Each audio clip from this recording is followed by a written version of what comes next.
ज्योतिष और न्यूमरोलॉजी, इन दोनों का संबंध क्या है? अंकों से किसकी की किस्मत को बदला जा सकता है। कैसे हमारी लाइफ को डिकोड कर रहे हैं? कि आपका ड्राइवर नंबर और आपका कंडक्टर नंबर आपकी कुंडली में अंकों के आधार पर सपोर्टिव माने गए हैं। और सुबह हम देखते हैं ना कि हम अगर कहीं बाहर जा रहे हैं तो हम गाड़ियों के नंबर देखते हैं 2222। ईश्वर आपके पास अपने आप ऐसा एक नंबर भेजेगा, वो होता है। तो ऐसे कौन से मूलांक वाले नंबर हैं जिनके पास पैसे की कभी भी कमी नहीं होती, हमेशा पैसा उनके पास आता रहता है? वो कौन से मूलांक के नंबर? ये 3 नंबर सबसे ज्यादा पावरफुल हैं। कुछ ना कुछ लाइफ में प्रॉब्लम आ जाती है, तो ऐसे कौन सा नंबर मिसिंग होता है उनके चार्ट में से कि सब कुछ सही चलता है और अचानक से देखते हैं कि वो चीज कैंसिल हो जाती है? कि जिन्होंने अपने ड्राइवर नंबर, कंडक्टर नंबर, कुआं नंबर सब बेस्ट कर रखे हो, क्या उनकी लाइफ में परेशानी नहीं आएंगी? ज्योतिष ये कॉम्बिनेशन है।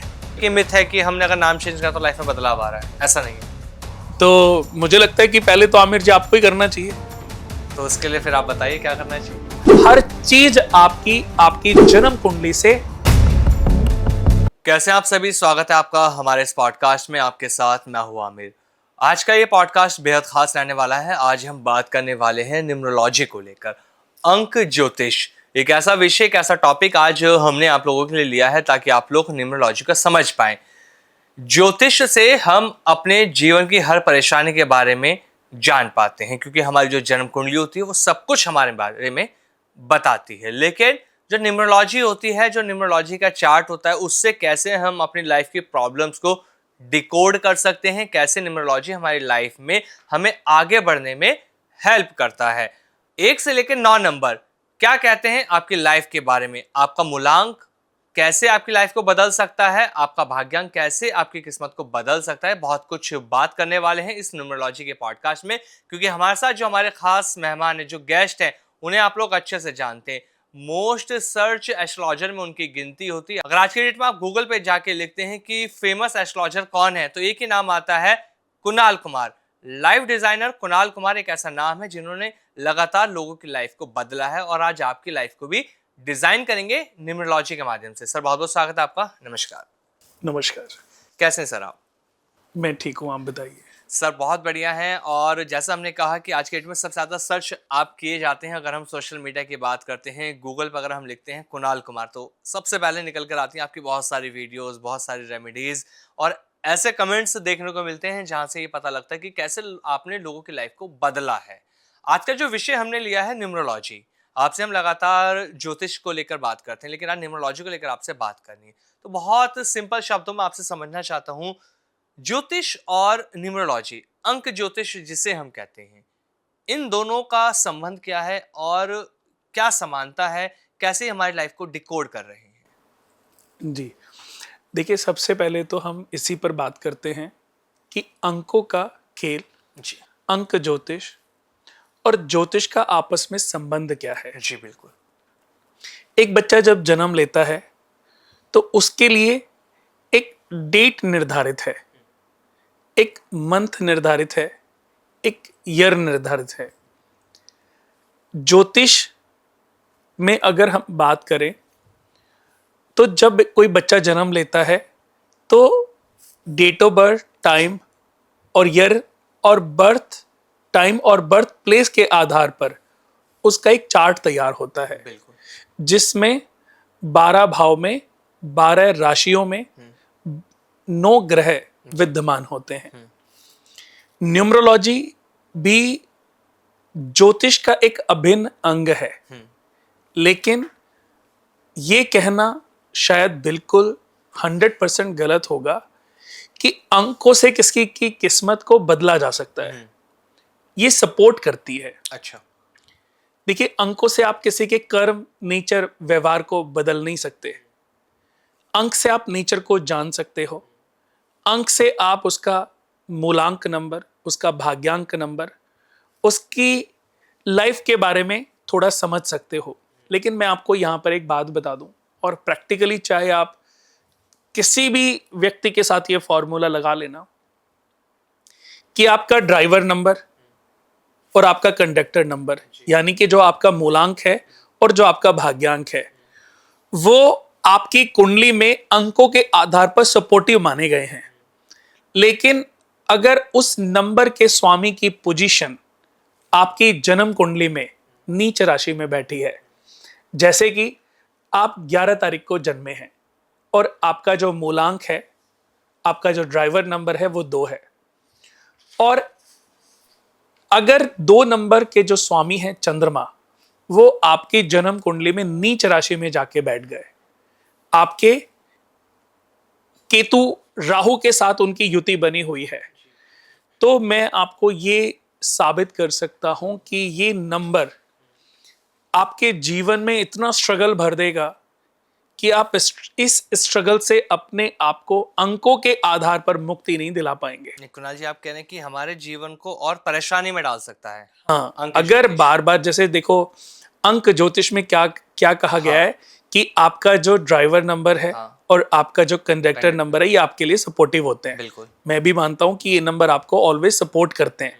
लेकिन अगर इस ग्रह के ऑनर की ये नंबर जिस ग्रह का है और वो ग्रह आपकी जन्म कुंडली में पीड़ित है, राहु के साथ, केतु के साथ, शनि के साथ पीड़ित है, पाप ग्रहों की दृष्टिबद्ध है और नीच राशि में बैठा है, तो ऐसी स्थिति में इस नंबर का प्रयोग आपके जीवन में आपको बर्बादी तक ले जाएगा। मतलब अगर यानी हम कि न्यूमरोलॉजी से प्रेडिक्शन करते हैं तो वो गलत यस, है। स्ट्रगल इतना भर देगा हाँ। कि आप उससे निकल ही नहीं पाएंगे। यही सिद्धांत तो मैं आप लोगों के माध्यम से मैं इस देश को ही नहीं, इस पृथ्वी के सभी लोगों को समझाना चाहता हूं कि किसी के भी एक नंबर बताने से वो नंबर पूरी दुनिया के लोगों के लिए किस्मत का दरवाजा खोलने वाला नंबर नहीं होता। ऐसा नहीं है दोस्तों कि अगर कोई आज किसी नंबर की बात करता है, मैं ऐसे बहुत सारे लोग आपको दिखा दूंगा जिनकी मिलियंस की लॉटरी लगी है और उसमें इन नंबर का उसके जीवन में कोई रोल ही नहीं था। जैसे जब हमारा जन्म होता है उस समय हमारी ग्रह स्थितियों का प्रभाव हमारी जन्म कुंडली के भावों से देखने को मिलता है। आपकी कुंडली में ये 9 ग्रह किस किस राशि में है, किस राशि में है, किस नक्षत्र में है, किस भाव में है, ये सबकी अलग अलग प्रेडिक्शन है। ऐसा नहीं है कि एक ग्रह आपके कुंडली के लगन प्रथम भाव में बैठ गया, मेष राशि में सूर्य बैठे हैं, उच्च के हो गए, मेष राशि में सूर्य का किस नक्षत्र में विद्यमान है, अच्छा। तो 27 नक्षत्र हो गए। हर व्यक्ति की जन्म कुंडली में नक्षत्रों का प्रभाव अलग अलग है, तो आप देखोगे तो सबकी प्रेडिक्शन अलग अलग होगी। यानी कि इस धरती पे जितने लोग सूर्य जिनकी कुंडली में उच्च राशि में होगा, ऐसे लोग आईएएस बनते हैं, अच्छा। आईपीएस बनते हैं, उच्च अधिकारी बनते हैं, बट सब लोग आईएएस आईपीएस तो नहीं बनते। ऐसे भी बहुत सारे लोग मैं आपको दिखा दूंगा जिनकी कुंडली में सूर्य उच्च राशि में बैठे हैं लेकिन वो स्ट्रगल कर रहे हैं। उसकी एक बहुत बड़ी वजह है कि उनका जो सूर्य है वो शुक्र के नक्षत्र में है, या राहु के नक्षत्र में है, या मघा केतु के नक्षत्र में है। तो उसके जीवन में जब जब वो ऊंचाइयों पर उठने की कोशिश करता है तो उसका जो ये कॉम्बिनेशन है ये उसको पीछे की तरफ खींच लेता है। हम बहुत बार मैंने देखा है कि बच्चे जितने भी जो नॉर्मली गांव के या जो पूजा पाठ करने वाले आचार्यगण होते हैं, पंडित जी होते हैं, वो क्या करते हैं कि आपका जन्म अक्षर देखा, आपका पंचांग, आपका वो बनाया टेवा, उसमें देखा कि आपकी चंद्र राशि क्या है, उसके आधार पर बता दिया, क्योंकि राशि तो उसकी निकल के आ गई कि आपका चंद्रमा 1 नंबर में है तो मेष राशि, 2 नंबर में है तो वृषभ राशि, 3 नंबर में है तो मिथुन, 4 नंबर में है तो कर्क राशि, 5 नंबर में है तो सिंह राशि, 6 नंबर में है तो कन्या राशि, 7 नंबर में है तो तुला राशि, 8 नंबर में है तो वृश्चिक राशि, 9 नंबर में है तो धनु राशि, 10 नंबर में मकर राशि, 11 नंबर में कुंभ राशि और 12 नंबर में मीन राशि। ये राशियों के बारे में बता दिया। आज मैं आपको बता दूं कि 50% लोगों का जो स्ट्रगल है, 50% लोगों का जो स्ट्रगल है सिर्फ इस वजह से है कि उन्होंने अपनी राशियों पे नाम रख लिया और वो ग्रह उनकी जन्म कुंडली में 6ठे, 8वें और 12वें घर में विद्यमान है। उनको वो नाम कदापि नहीं रखना चाहिए था। अब माँ बाप ने तो अच्छा नाम रख दिया, भगवानों के ऊपर, देवी देवताओं के ऊपर नाम रख दिया, लेकिन स्ट्रगल तो इससे खत्म नहीं हुआ ना, क्योंकि वो ग्रह उस बच्चों की कुंडली में योग कारक नहीं था। अच्छा। और जो ग्रह आपकी जन्म कुंडली में योग कारक नहीं है, उसका नाम रखना उसके लिए मुसीबत या स्ट्रगल का रास्ता खोलने जैसा है। बहुत लोग भगवानों के नाम पे नाम रख देते हैं, हाँ। कि रामचंद्र जी के नाम पे नाम रख दिया, लक्ष्मण जी के नाम पे रख दिया, या ऐसे और भी बहुत सारे, शिव भगवान के नाम पे शिव कुमार रख दिया, शिव जी शिव रख दिया, या ऐसी और भी बहुत सारे और भी नाम है, बलराम रख दिया। तो सोचते हैं कि भगवानों जैसी, भगवान का आशीर्वाद मिलेगा। अभी आपको याद होगा कि एक निर्भया कांड हुआ था, याद है कि नहीं? एक लड़की का रेप किया था, 4 लोगों ने, 5 लोगों ने जो मिलकर रेप किया था, उसके साथ जो ज्यादती की थी, उनमें से एक का नाम राम था, पता होगा आपको। जी जी। तो अब उसके माता पिता को, वो तो जीते जी बेचारे डूब के मर गए होंगे। पूरी हिंदुस्तान ने नहीं, पूरी दुनिया ने वो देखी कि एक लड़की के साथ कुछ लोगों ने क्या कांड किया है, क्या बर्बरता दिखाई। राक्षस भी शायद शर्मा गए होंगे, अगर आज राक्षस होते तो वो भी शर्मा जाते कि इस हमसे भी ज्यादा घिनौना काम कर दिया। तो अब इस नाम से तो मैं तो खत्म हो गया ना, कि नाम रखने से नेचर चेंज नहीं होता, नाम रखने से आपके अंदर अच्छाइयां या बुराइयां डिसाइड नहीं होती। रावण के बारे में कहा गया, देखो रावण भी आर से था और भगवान राम भी आर से थे। रावण की सोच बहुत ऊंची थी कि रावण पूरी राक्षस जाति को मुक्ति दिलाने के लिए रामचंद्र जी को लंका ले जाना चाहते थे। वो चाहते थे कि रामचंद्र जी लंका में आए और पूरी राक्षस जाति को मोक्ष दिलाएं। लेकिन राम जी ने उनके निवेदन को ठुकरा दिया। उन्होंने तो जब सीता माता का स्वयंवर हुआ था, तब ये निवेदन किया था कि हे राम, हाथ जोड़ के विनम्र निवेदन किया था कि हे राम, निमंत्रण देता हूं तुमको मैं लंका आने का, लंका को पार लगाने का, लंका को मोक्ष दिलाने का। लेकिन रामचंद्र जी ने विश्वामित्र जी के कहने पर उनके निवेदन को ठुकरा दिया था। तब रावण, क्योंकि सामुद्रिक शास्त्र का ज्ञाता था, सामुद्रिक शास्त्र जो फेस को रीड करने वाला ज्ञान है, तो रावण ने रामचंद्र जी के फेस को रीड किया। वो जानते थे कि ये नर के रूप में नारायण है। रामायण, महाभारत, रामायण में दिखाया गया कि रावण आते हैं, जितने मैंने ये देखे हैं कि रावण आते हैं और वो धनुष को उठाने की कोशिश करते हैं और वो धनुष को उठा नहीं पाते। जैसे वो धनुष को उठाने वाले होते हैं, जो शिव भगवान है वो अपना अंगूठा धरती पर रख देते हैं। ऐसा ये पिक्चराइजेशन है, स्क्रिप्टिंग की गई है कहानी में, थोड़े से कि हमें वो अच्छा लगे, हम अट्रैक्ट हों। ये कलयुग के लोगों को मन में रख करके ये पटकथा लिखी गई है। अगर ऐसा ना होता तो डिस्क्लेमर ना होता, बिल्कुल, कि अगर कोई त्रुटि, कोई गलती, हमने जो हमें चीजें मिली उसी के आधार पर हमने ये कहानी लिखी है। लेकिन रावण ने जब स्वयंवर में आए थे, रावण कौन थे इतिहास नहीं पता, उसके पीछे की जर्नी शायद बहुत लोग नहीं जानते। ये तो जानते रावण एक राक्षस है, रावण को दिवाली पर जलाया जाता है, रावण का नाम सबने सुना है, लेकिन रावण कौन थे ये कोई नहीं जानता। रावण विशर्वा ऋषि के पुत्र थे। विशर्वा ऋषि जो अगस्त ऋषि के भाई थे, जो पुलस्त ऋषि के पुत्र थे, यानी कि रावण पुलस्त ऋषि के पोते हो गए। और मैं आपको बता दूं कि अद्भुत स्त्री जिनको आज भी पंच कन्याओं में स्थान मिला है, जिनको पंच कन्याओं में, जो नवरात्र में वो पूछते हैं ना, तो पंच कन्याओं का पूजन हमारे बहुत बुक्स में, शास्त्रों में, किताबों में उल्लेख मिलता है। उन पंच कन्याओं में मंदोदरी का नाम आता है। अहिल्या माता का, मंदोदरी का, तारा रानी का और जो पांडवों की जो पत्नी थी द्रौपदी का, इनका पंच कन्याओं में, यानी कि जिनकी सतीत्व पर आप उंगली नहीं उठा सकते, वो बिल्कुल प्योर हैं, उनमें उनका नाम आता है। तो उनकी पत्नी थी, तो उन्होंने मंदोदरी से शादी के पीछे का कारण ये था कि वो एक अद्भुत संतानों को जन्म देना चाहते थे। हाँ।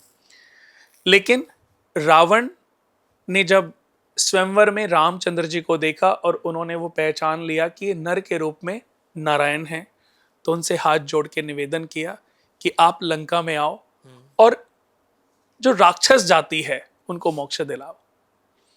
लेकिन विश्वामित्र जी के कहने पे जब उन्होंने निवेदन ठुकराया, तब उन्होंने उनका मस्तक पढ़ा, उनका फेस पढ़ा और उनको ये बोला कि हे राम, मैं तुम्हारी दाईं आंख पर तुम्हारा 14 वर्ष का वनवास, तत्पश्चात तुम्हारी बाईं आंख के ऊपर तुम्हारे पिता का स्वर्गवास देख रहा हूं, और तुम क्या मेरे निवेदन को ठुकराते हो? मैं ऐसे योग, ऐसे हालात पैदा करूंगा कि तुमको लंका में आना पड़ेगा, लंका को मोक्ष दिलाना पड़ेगा। विभीषण जी राम जी के साथ हो लिए थे। आपको मैं बता दूं कि विभीषण से भी पहले पूरी राक्षस जाति को मोक्ष मिल गया था। अच्छा। स्वर्ग के रास्ते, बैकुंठ धाम के रास्ते खुल गए थे पूरी राक्षस जाति के लिए, सबको मोक्ष मिला। जिन्होंने भी मृत्यु पाई भगवान प्रभु श्री राम के हाथों, सबको मोक्ष मिला, या जिसके भी हाथों, राम जी की सेना के हाथों जो भी मारे गए, सबको मोक्ष मिला। यही तो रावण का ज्ञान था जी। विद्वता थी, उनको महाज्ञानी महापंडित ऐसे ही थोड़ी ना कहा गया है। तो मैं आपको ये बता दूं कि हर किसी की अपनी वैल्यूज हैं। नाम रखने से फर्क नहीं पड़ता कि कुणाल जी, आपका आप कह रहे व्यवहार, आपका व्यक्तित्व, आपकी पर्सनैलिटी कैसी होगी। ये मैं आपको बताना चाहता हूं कि जन्म कुंडली में जो 12 भाव में 12 राशियों में जो ये 9 ग्रह विद्यमान होते हैं, ये हमारे कर्मों के आधार पर स्थिति पाते हैं। हमारे कर्म क्या थे? कर्मों के आधार पर हमने जन्म पाया।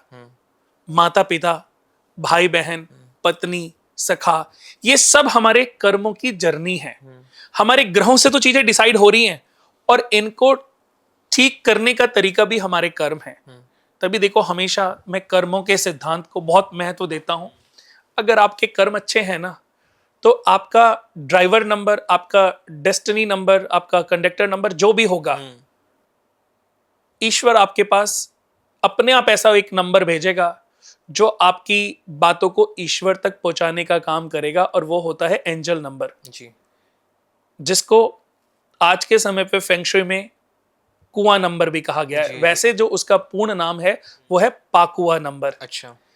इसको शॉर्ट भाषा में पाकुआ, आपने सुना होगा कि जिस घर में 3 दरवाजे एक ही लाइन में हों, उसमें एनर्जी, पॉजिटिव एनर्जी स्थिर नहीं हो पाती। अच्छा। आती है और चली जाती है। यानी कि किसी भी घर के अंदर 3 दरवाजे एक ही डायरेक्शन में, एक ही दिशा में, एक ही सीध में नहीं होने चाहिए। अगर ऐसा है तो आपके घर में जितनी भी आप पॉजिटिविटी, पॉजिटिव ऊर्जा को जनरेट कर रहे हो, तो वो थोड़ी देर के बाद बहुत जल्दी आपके घर से निष्क्रिय हो जाती है जी। तो उस कंडीशन में फेंगशुई में एक बहुत प्यारा उपाय है, उसको बोलते हैं पागुआ दर्पण। अच्छा। पागुआ दर्पण आप लगा सकते हो, या पगोड़ा विंड चाइम। पागुआ दर्पण होता है जिसमें चाइनीज भाषा में कुछ बना होता है और एक उभरा हुआ मिरर होता है, जिसको लगाने से उसके दोषों को खत्म किया जा सकता है अगर आप उसके बीच वाले दरवाजे के ऊपर लगा देते हो। पगोड़ा विंड चाइम, जिसमें एक परत होती है, उसके नीचे कुछ घंटियां होती हैं, फिर एक परत होती है, फिर उसके नीचे घंटियां, ऐसे ही 3 परत होती हैं, तो उसको बोलते हैं पगोड़ा विंड चाइम। उसको आप 3 दरवाजे जो हैं, अगर मजबूरी है आप उनको हटा नहीं सकते, तो आप बीच वाले दरवाजे के नीचे उनको लगा सकते हो। अच्छा। तो वो भी आपके लिए बहुत अच्छा काम करती है, यानी कि आपके एनर्जी को स्टेबल करते हैं। वो जितना आपके घर में बजेगी, उसकी जो वाइब्स हैं आपके घर में हर समय पॉजिटिव एनर्जी को जनरेट करती रहेंगी। भले ही वीक हो रही हैं, भले ही जा रही हैं, लेकिन ऑटोमेटिकली जनरेट भी होती रहेंगी। तो ये उसका बड़ा बेनिफिट मिलता है। अब इसको अगर हम वैदिक शास्त्रों में बात करें, हम अपने वैदिक सिद्धांत पर आते हैं तो मैं आपको बता दूं कि जितनी भी हम मंत्र चैंटिंग अपने घर में करते हैं या कोई भी मंत्र उच्चारण करते हैं या कोई भी पूजा पाठ करते हैं, इससे भी पॉजिटिव ऊर्जा का, सकारात्मक ऊर्जा का संचार होता है, यानी कि पॉजिटिव एनर्जी जनरेट होती रहती है जो हमारे हर्डल्स को, मुसीबतों को, परेशानियों को खत्म करने का काम करती है, परेशानियों से हमें मुक्ति दिलाने का काम करती है। तो ये मैं बात कर रहा हूं पगोड़ा विंड चाइम, पागुआ दर्पण। ऐसे ही जो पाकुआ नंबर है, इसको कुआं नंबर जो है, कुआं नंबर, जी। इसको ऐसे समझ लीजिए ये आपका एंजल नंबर है। अच्छा। आप कभी कभी आप देखते हो कि जब आपने मोबाइल देखा 4:04, 12:12, 3:03, 13:13 होता है ना, 24 बज के, लेकिन इसमें 11:11, 22:22।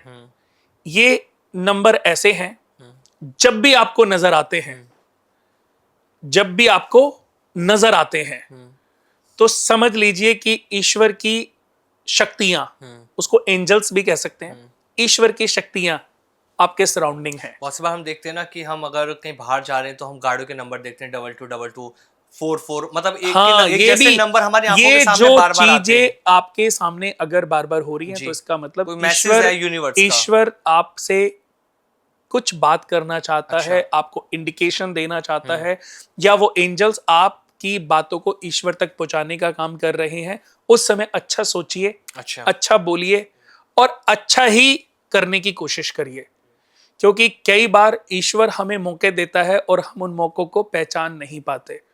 उनको ना पहचानने की वजह हमारा पूरा जो जीवन है वो स्ट्रगल से ही भरा होता है, और ये हर व्यक्ति के जीवन में होता है। जी। उसको 90% लोग नहीं पहचान पाते। मैं फिर आपको बता देता हूं जी। कि जो मूलांक नंबर और जो भाग्यांक नंबर है, इनकी वैल्यू तो है, लेकिन हमारी ज्योतिष चार्ट में जो ये ग्रहों की स्थितियां हैं, उनकी भी नॉलेज होना हमारे लिए बहुत जरूरी है। मतलब आप ये कह सकते हैं इसको कि न्यूमरोलॉजी सिर्फ एक तरह से गाइडिंग टूल का काम कर रहा है, ये पूरी तरह से हमारी लाइफ को डिकोड नहीं कर हमारी सकता। पूरी जो पर्सनैलिटी हाँ, है ना, उसको डिकोड नहीं कर सकता। ये एस्ट्रोलॉजी से पता चल सकती है। न्यूमरोलॉजी से, न्यूमरोलॉजी से हम अपनी जीवन में प्लस माइनस कर सकते हैं। जैसे एक अच्छा। हाथ की वैल्यू मेरे शरीर में क्या है, हाँ, बहुत है। बहुत है, बट ऐसा नहीं है कि हाथ से मेरा शरीर चल रहा है। जी। हाथ से मेरा शरीर नहीं चल रहा है, हाँ। लेकिन इस हाथ की वैल्यू बहुत है। तो ऐसे ही न्यूमरोलॉजी है, यानी कि एक अगर वृक्ष के तने की मैं बात करूं तो वो ज्योतिष है, और उसकी जो शाखाएं हैं वो सामुद्रिक शास्त्र भी है, वो न्यूमरोलॉजी भी है, वो हाथ की रेखाएं भी हैं, पॉमिस्ट्री भी है। अभी आपने सिर्फ बात की न्यूमरोलॉजी की, पॉमिस्ट्री भी तो एक बहुत बड़ा साइंस है। बिल्कुल। फेस रीडिंग भी तो बहुत बड़ा साइंस है। क्या आपके कर्मों का रोल नहीं है? आप रोज चोरी करो, रोज लोगों का मर्डर करो, आप किसी भी नंबर में पैदा हुए, क्या आपको सजा नहीं मिलनी चाहिए? तो हर चीज की वैल्यू है, लेकिन ज्योतिष का, ज्योतिष की अंदर अगर मैं बात करूं, 25% हमारे जीवन में ज्योतिष रोल प्ले करती है। 50% में सिर्फ आपके कर्मों का खेल है, आपके प्रारब्धों का खेल है। पूर्व जन्म के सिंचित कर्मा से आपको ये जन्म मिल गया। कहां पर आपको जन्म मिला? फुटपाथ पे, इंजीनियर के घर में, डॉक्टर के घर में, वैज्ञानिक के घर में, इंडस्ट्रियलिस्ट के घर में, बिल्डर के घर में, राजनेता के घर में। ये आपके प्रारब्धों से डिसाइड था। पूर्व जन्म में किए गए कर्मों के प्रताप से आपको ये जन्म मिला है। अगर अच्छा मिला है, आप सब कुछ, हाथ, पांव, मुंह, सब कुछ हमारा ठीक है ना, तो हमें तो इसी बात के लिए मेहरबान होना चाहिए। बिल्कुल। बहुत अच्छे कर्म हमारे नहीं थे, अगर होते तो शायद हम दुनिया के सुपर रिच लोगों के घर में जन्म लेते, और आज शायद हमें स्ट्रगल करने की, मेहनत करने की जरूरत ही ना पड़ रही होती। हो, मेहनत वहां पर भी है, बट बहुत सारी चीजें हमें बाय बर्थ प्राप्त हो जाती। अभी इस जन्म की जो जर्नी है, जो कर्मा है, वो हमारे इस जीवन को, आने वाले जीवन को डिसाइड करती जा रही है। जैसे कि आपने कितने सारे लोग ऐसे देखे होंगे जिनका स्टार्टिंग लाइफ, जैसे धीरू भाई अंबानी जी, स्टार्टिंग अगर लाइफ हम देखें तो बहुत स्ट्रगल था, बहुत ज्यादा स्ट्रगल था। मैंने तो ये भी सुना है कि उन्होंने एक समय ऐसा भी था कि पेट्रोल पंप पर भी नौकरी की है, बिल्कुल। और उसके बाद भी उन्होंने दिन रात बड़ी मेहनत की है। और अगर जीवन में उनकी तरक्की देखें तो पूरी एज के मिड के बाद से उनके जो सितारे हैं वो चमके। चमके हैं। तो उन्होंने आधा जीवन तो स्ट्रगल ही किया ना, एक छोटे से कमरे में अपना पूरा जीवन बिताया, फिर जीवन में आज आज उनकी मेहनत का बेनिफिट कौन देख रहा है? मुकेश अंबानी जी। अनिल अंबानी जी भी देख रहे हैं, लेकिन उनके जीवन का स्ट्रगल था, लेकिन भविष्य उनका भी बहुत ऊंचा है। मैंने एक पॉडकास्ट में बात की थी, तो मुकेश अंबानी जी के बच्चों ने स्ट्रगल नहीं देखा। अगर मैं बात करूं कि मुकेश अंबानी जी के फादर ज्यादा अमीर थे, मुकेश अंबानी जी के फादर ज्यादा अमीर थे या अनंत अंबानी जी के फादर ज्यादा अमीर थे, तो आप किसे बताओगे? मुकेश अंबानी ऑफ कोर्स इस टाइम पर है, अनंत अंबानी के फादर को ही कहा जाएगा। मुकेश अंबानी जी के फादर थे धीरूभाई धीरूभाई, अंबानी। तो उनके पिता से भी ज्यादा अमीर हैं अनंत अंबानी के फादर, फादर। क्योंकि मुकेश अंबानी जी तो आज प्रत्यक्ष हैं, हम्म। और उनकी प्रॉपर्टी और इनकी प्रॉपर्टी में आज जमीन आसमान का फर्क है। बट उनके घर में जन्म पा करके वो भी तो उनकी सारी प्रॉपर्टी के मालिक हो गए, तो ये उनके अपने प्रारब्ध थे। आपको मैं बता दूं कि जन्म कुंडली में जो 5th हाउस होता है, जैसे कहते हैं ना त्रिकोण, ज्योतिष में सबसे ज्यादा रोल कौन प्ले करते हैं? लग्नेश, पंचमेश और नवमेश, इसको त्रिकोण कहा गया है। जैसे आपका एक अंक ज्योतिष में क्या कहा गया है?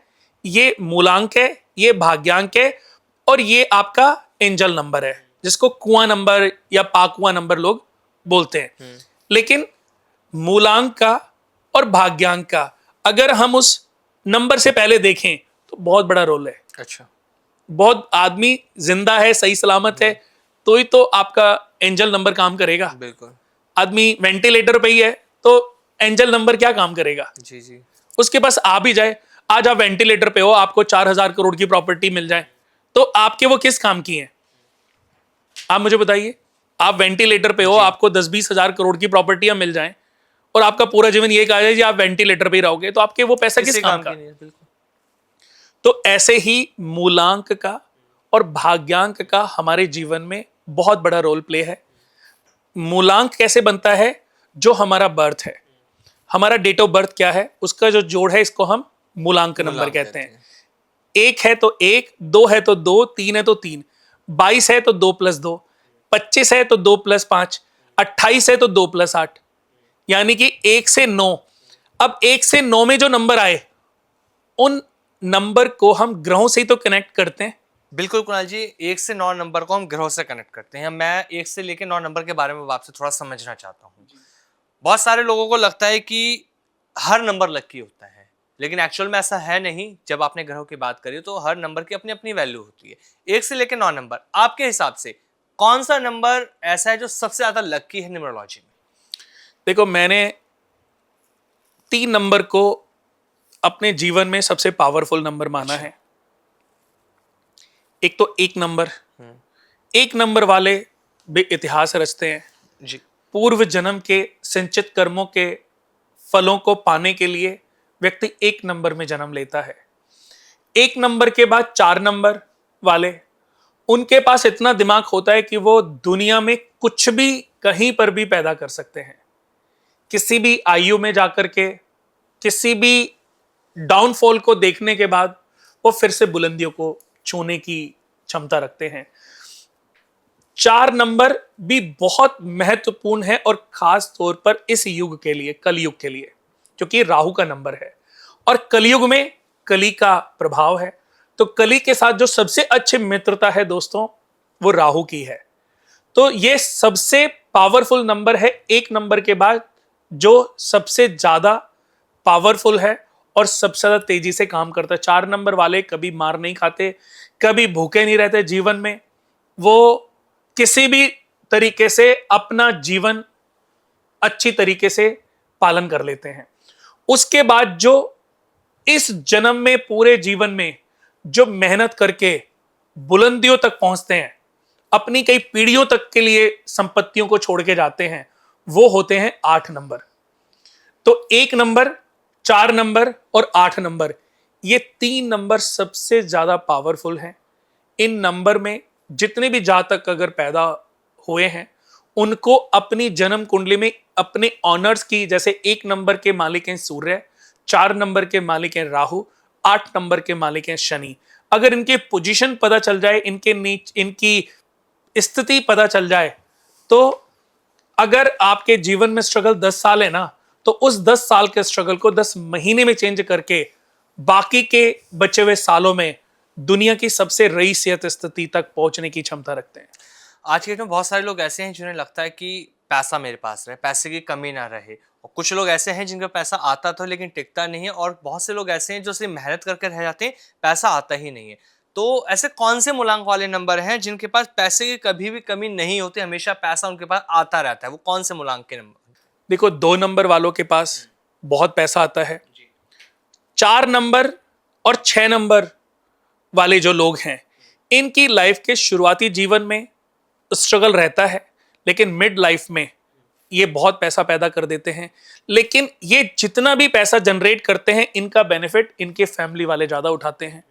जितने भी लोग 2 नंबर वाले या 6 नंबर वाले मिलेंगे, 7 नंबर वाले जितने भी लोग होंगे दुनिया में, वो जितना मर्जी पैसा पैदा करें, वो अपनी लाइफ को भी इंजॉय में लेके जाते हैं, अपने भी सारे सुख भोगते हैं और अपने परिवार को भी सारे सुख प्रदान करने का काम करते हैं। ऐसे लोगों के साथ षड्यंत्र बहुत रचते हैं कि व्यक्ति जितने भी लोगों को अपने साथ लेके आगे बढ़ता है ना, वही लोग उनके लिए गड्ढा खोदते हैं। अच्छा। तो 7 नंबर वाले थोड़े से इस मामले में परेशानियों को झेलते हैं कि वो जितने भी लोग उनके जीवन में सपोर्टिव होते हैं, जितने भी लोगों की वो हेल्प करते हैं, एक दिन उन्हीं से ही मुसीबतें मिल जाती हैं। यानी कि अगर ऐसे लोगों से, 7 नंबर वालों से कोई पैसे ले लेगा तो प्यार मोहब्बत में पैसे लेगा लेकिन वापस नहीं करेगा। पैसे किसी से अपनी गारंटी पे पैसे दिलवा देते हैं, बाद में खुद पैसे भरने पड़ जाते हैं। तो ऐसे बहुत सारे मैंने तो हर नंबर को बहुत डीपली स्टडी किया है और हर नंबर वाले लोगों की मैंने जर्नी देखी है। 5 नंबर वाले न्यूट्रल हैं। 5 नंबर के जो मालिक हैं वो बुध है। बुध लिक्विडिटी है। इसको जब तक किसी की सपोर्ट नहीं मिलेगी तब तक वो जीरो है। पैसा पैसा करने से पैसा झड़ने नहीं लग जाएगा, उस पैसे के लिए प्रयास करना पड़ेगा। और प्रयास मेहनत के द्वारा ही हो सकता है।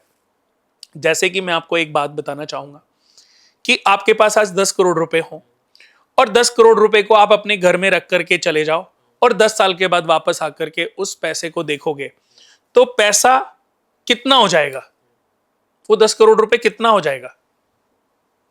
बढ़ेगा। कैसे? अगर मैं उसे इन्वेस्ट करूंगा तब। अभी तो मैंने बात करी, आप उस पैसे को 10 करोड़ छोड़ के जाते हो वो 10 और का वापस 10 ही आओगे 10 साल बाद तो कितना होएगा? उतना ही रहेगा। उतना ही रहेगा। बिल्कुल। अब एक कंडीशन तो आपने 10 करोड़ रखे गए और 10 करोड़ जीरो हो गए। हाँ। और भगवान ना करे नोटबंदी हो जाए तो जिंदगी तो जहन्नुम हो गई आपकी। बिल्कुल। हो गई कि नहीं जी। अब दूसरी स्थिति लेते हैं। हाँ। कि आप उस 10 करोड़ को कुछ डायमंड में, कुछ जेम्स में, कुछ गोल्ड में, प्रॉपर्टी में, कुछ शेयर में आप इन्वेस्ट करके चले गए। अब 10 साल के बाद वापस आओगे तो क्या होगा? डबल होगी वैल्यू। अभी तो डबल आप बोल नहीं सकते ना। हाँ। हो सकता है 4 गुना हो जाए, बिल्कुल। हो सकता है शेयर बुलंदियों पे पहुंच जाए, हाँ। हो सकता है वो 10 के 100 करोड़ भी हो सकते हैं, बिल्कुल। 500 करोड़ भी हो सकते हैं, 10 के 20 भी हो सकते हैं। लेकिन ये श्योरिटी है 10 के 9 नहीं होंगे, बढ़ेंगे जरूर, कम उतने नहीं रहेंगे, कुछ ना कुछ बढ़ेगा और आपको संतुष्टि रहेगी। प्रॉपर्टी, आज आप ये देखो कि कभी भी प्रॉपर्टी आपने कोई खरीदी है, प्रॉपर्टी किसी ने कोई खरीदी हो, माइनस नहीं हुई होगी, हमेशा बढ़ती है। आज जो प्रॉपर्टी के प्राइस हैं, आज से 2 साल के बाद आप देखना वो कहां से कहां पहुंच जाएंगे, 5 साल के बाद देखना कहां से कहां होंगे। तो चीजें बढ़ रही है ना। तो पैसा जो है वो बुध है, मरकरी, लिक्विडिटी, जो कैश लिक्विडिटी है ये मरकरी है जी। बुध एक कुंडली में अगर हम देखें तो बुध एक नपुंसक ग्रह है। बुध एक नपुंसक ग्रह है, यानी कि किसी भी व्यक्ति की जन्म कुंडली में बुध 7th हाउस में बैठ जाएं या 8th हाउस में बैठ जाएं, केतु के साथ युति हो, पाप ग्रह की दृष्टि हो, तो ऐसा व्यक्ति नपुंसक होता है। वो शादी करने लायक नहीं रहता, सेक्सुअल पावर नहीं होती, वीक होता है, प्रॉब्लम्स आती हैं, यूरिन इन्फेक्शन रहता है, सेक्सुअल प्रॉब्लम्स रहती हैं, किडनी से रिलेटेड, पाइल्स की 100 प्रॉब्लम्स हो सकती हैं। तो ये कुछ स्थितियां हैं जिसमें बुध को बिल्कुल अच्छा नहीं माना गया। तो ऐसे ही मैं फिर से वहीं पर आता हूं कि अकेला जो बुध है वो जीरो है, लेकिन जब ये किसी ग्रह के साथ युति बनाता है ना, मंगल के साथ, यानी कि प्रॉपर्टी में जुड़ गया तो डबल हो गया, शनि इंडस्ट्री में जुड़ गया तो मल्टीपल हो गया, शुक्र हीरे में जुड़ गया या कपड़े में जुड़ गया तो मल्टीपल हो गया, यानी कि जिसके साथ भी उसका रिलेशन होगा उसको अपग्रेड करने का काम करेगा। और बुध को बेपैंदी का लोटा भी कहा गया है। बेपैंदी का लोटा क्यों कहा गया है? जो पदवी पे बैठता है, जो कुर्सी पे बैठता है, बस उसके साथ होता है। कुणाल जी, आपने अपनी लाइफ में बहुत सारे ऐसे लोग भी देखे होंगे जो अपनी लाइफ के बड़े बड़े डिसीजन ले रहे हैं, या मैं बिजनेसमैन की बात करूं कि कुछ बड़ी डील उनकी क्रैक होने वाली होती है, लेकिन अचानक से हम देखते हैं कि वो डील कैंसिल हो जाती है, कुछ ना कुछ लाइफ में प्रॉब्लम आ जाती है। तो ऐसे कौन सा नंबर मिसिंग होता है उनके चार्ट में से कि सब कुछ सही चलता है और अचानक से देखते हैं कि वो चीज कैंसिल हो जाती है? देखो, अब ये एक नंबर की, क्योंकि हमारा इस पे नंबर की बात करी है तो मैं नंबर पे भी बताता हूँ, बट इसकी ये वजह भी होती है कि कई बार आपकी महादशा के अंदर, अंतरदशा के अंदर, प्रत्यंतर सूक्ष्म अंतरदशा में ऐसे ग्रह की दशा, अंतरदशा, सूक्ष्म दशा आ गई जो कि आपके कुंडली में योग कारक नहीं था। अब जब वो ग्रह आपकी सूक्ष्म दशा में आया तो आपकी लाइफ में हर्डल्स आरंभ हो गए। हर्डल्स आरंभ हुए, ऐसा फिर से मैं एक बात आपको पूछना चाहता हूं कि दुनिया में क्या ऐसा है कि जिन्होंने अपने ड्राइवर नंबर, कंडक्टर नंबर, कुआं नंबर सब बेस्ट कर रखे हों, क्या उनकी लाइफ में परेशानी नहीं आएंगी? उनकी मृत्यु नहीं होगी? उनके जीवन में प्रॉब्लम नहीं होंगी? उनकी पत्नी, बच्चा, उनकी फैमिली, संबंधी, रिश्तेदार, क्या सब लोग बुलंदियों पर पहुंच गए होंगे? उनकी लाइफ में कोई स्ट्रगल नहीं होगा? सबकी होगा ना? बिल्कुल, क्योंकि सब कर्मों के अधीन जी। जुड़े हुए हैं। नंबरों का रोल है। अगर आपकी लाइफ में रुकावट आ रही है, प्रॉब्लम्स आ रही हैं, अचानक आपकी डील होने वाली थी वो रुक गई, तो उसमें कई बार ये होता है कि आपने ट्यूसडे के दिन, आपका जो है कन्या लगन है, आपका जो मंगल है वो सपोर्टिव नहीं है, आपने 9 तारीख को मीटिंग करने पहुंच गए, आप मंगलवार के दिन वो मीटिंग करने पहुंच गए, तो आपके साथ वो जो मीटिंग है, उस मीटिंग के बाद आपको प्रॉब्लम्स आ सकती है। यानी कि जो मीटिंग में आपका प्रोजेक्ट पास होने वाला था या जो भी आपका काम होना था वो रुक गया, आपकी पेमेंट आने वाली थी वो रुक गई, आपने 4 लोगों को बता दिया, आप जरूर ज्यादा खुश हो गए, आपकी पेमेंट रुक गई। देखो, हर चीज का ना कॉम्बिनेशन है आमिर जी, कि सब्जी ना सिर्फ एक चीज से नहीं बनती, मिक्सचर है। नमक का अपना रोल है, बट सिर्फ नमक से भी सब्जी नहीं बन सकती। सब्जियां होनी चाहिए, उसमें सही मात्रा में मसाले होने चाहिए, जीरा, अजवाइन, छौंक होना चाहिए, उसमें घी की मात्रा होनी चाहिए। कौन सी सब्जी बना रहे हो उनकी मात्रा होनी चाहिए, उसके बाद उसको खाने का मजा आ सकता है। और सब्जी भी पूरे जीवन में आप अकेले नहीं खा सकते, उसके साथ आपको राइस चाहिए या आपको रोटी चाहिए, या जिंदगी भर सब्जियां खा करके आपका पेट भर जाएगा, खुश हो जाओगे आप? सबकी अपनी वैल्यूज हैं जी। यहीं पर मैं अपने दर्शकों को, तमाम दुनिया के लोगों को यह समझाना चाहता हूं कि किसी भी एक चीज से आपकी किस्मत को बदलना असंभव सी बात है। जो टीवी पे दिखाया जा रहा है, जो इंस्टाग्राम पर दिखाया जा रहा है, कई बार हम इस सोच में भ्रमित हो जाते हैं कि हम नाम में अपने ये चेंजेस लाएंगे और हम राजा बन जाएंगे। मैं कहता हूं कि अगर ऐसा है तो एक बार इस दुनिया के जो सबसे बड़े न्यूमरोलॉजिस्ट हैं, आप उनके पास जाओ और उनको बोलो ये एक स्टैम्प पेपर है, इस स्टैम्प पेपर पे आप लिख के दो, आपकी फीस का 4 गुना मेरे से लो। बट क्या ये नाम चेंज करना, आपको फीस दे रहा हूं ना, मैं तो बिल्कुल आपको फीस दे रहा हूं, क्या ये नाम चेंज करना मेरी किस्मत को बदल देगा? कितने दिन में ये जो मैंने पैसे आपको दिए, कितने दिन में ये पैसे रिकवर होंगे? अगर वो बोलता है कि ये पैसे आपको 4 दिन में रिकवर हो जाएंगे, 1 साल में आप 1 करोड़ से 5 करोड़ तक पहुंच जाओगे, 5 साल में 5 करोड़ तक पहुंच जाओगे, तो मैं कहता हूं फिर आप आगे बढ़ जाओ। जी। लेकिन अगर वो इस बात की गारंटी नहीं दे रहा, कोई श्योरिटी नहीं दे रहा है, तो फिर इन चीजों को सिर्फ अपने जीवन में ऐसे प्रयोग करो जितना सब्जी में नमक, जितना चाय में चीनी का प्रयोग है, टेस्ट लाने के लिए। सब्जी में नमक टेस्ट ले आता है। मतलब आचार्य जी, जो लोग ये कहते हैं कि न्यूमरोलॉजी में अगर आपने नाम की स्पेलिंग चेंज करी आपकी लाइफ का पाथ बदल सकता है, जैसे बहुत सारे लोग हैं बॉलीवुड एक्ट्रेस की अगर मैं बात कर लूँ, ऋतिक रोशन है जिन्होंने नाम चेंज किया था, और काजोल हैं, अजय देवगन है, और कंगना रनौत, इन सब कब ने किया? नेम स्पेलिंग अपनी चेंज करी। कब किया? जब पैदा इन्होंने होते ही? अपने लाइफ में स्ट्रगल फेस करना शुरू किया तब इन्होंने अपने नाम की स्पेलिंग मैं चेंज बताता हूं, करी। सबकी जर्नी ना ऑलरेडी डिसाइडेड है। मेरा सवाल आपसे मैं बस फिर यही है आपको भी जी। वहीं पर आपको मैं हाँ। ले जाना चाहता हूं कि सबकी जर्नी ऑलरेडी डिसाइडेड है। जब आदमी के जीवन में स्ट्रगल आता है तब ये ज्योतिष ही है कि उसका वो स्ट्रगल फेस कब था, कब तक था। जब तक था उसके बाद कोई ना कोई एक व्यक्ति उसका माध्यम बनता है और उसकी जर्नी बुलंदियों सिर्फ पर ये चली कि मिथ जाती है है। कि हमने अगर नाम चेंज करा तो लाइफ में बदलाव आ रहा है, ऐसा नहीं है। तो मुझे लगता है कि पहले तो आमिर जी आपको ही करना चाहिए।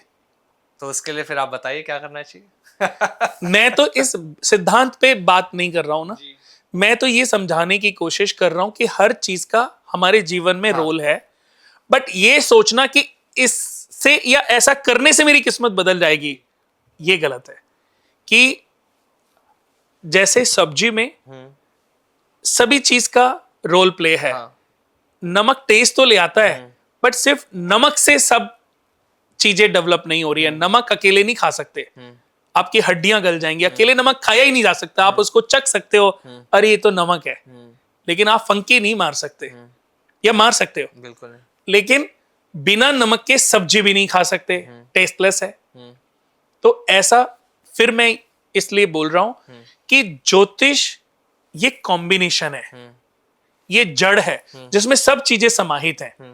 उसमें भाव भी हैं, उसमें कलर भी है, उसमें योग भी है, उसमें न्यूमरोलॉजी भी है, उसमें पॉमिस्ट्री भी है, उसमें आपका फेस रीड भी है, उसमें आपके कर्मा भी है, उसमें आपके प्रारब्ध भी है। हर चीज आपकी आपकी जन्म कुंडली से पता चल सकती है, देखी जा सकती है और ठीक करने की कोशिश भी की जा सकती है।